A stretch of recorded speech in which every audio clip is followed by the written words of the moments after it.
Wow! Wow! Sana all.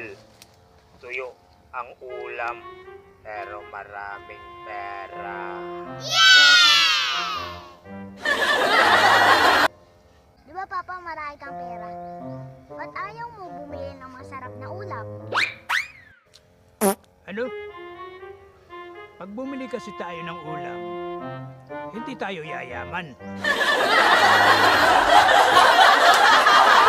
Oo naman, hindi tayo yayaman pag bumili tayo ng ulam. Kaya, patuyo-tuyo lang muna tayo para marami tayong pera. Wow! Tuyo ang ulam, pero maraming pera.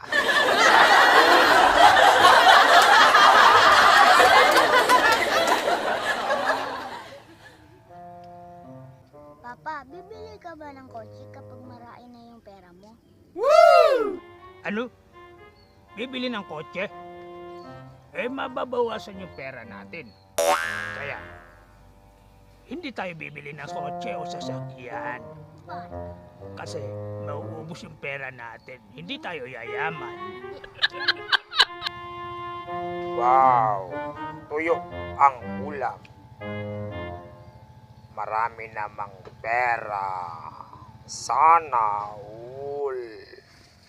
Papa, magpapagawa ka ba ng bahay kapag marami ka ng pera? Naku, hindi pwede.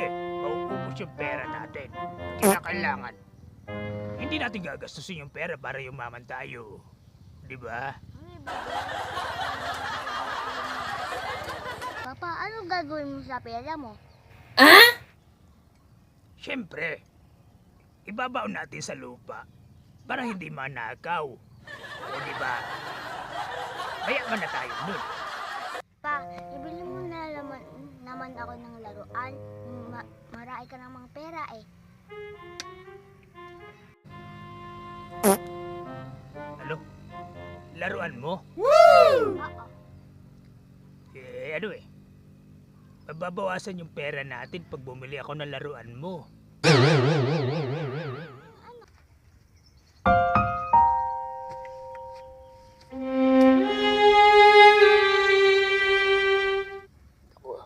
Kawawa na may anak ko. Uy, nagtampo yung anak ko. Habulin ko muna.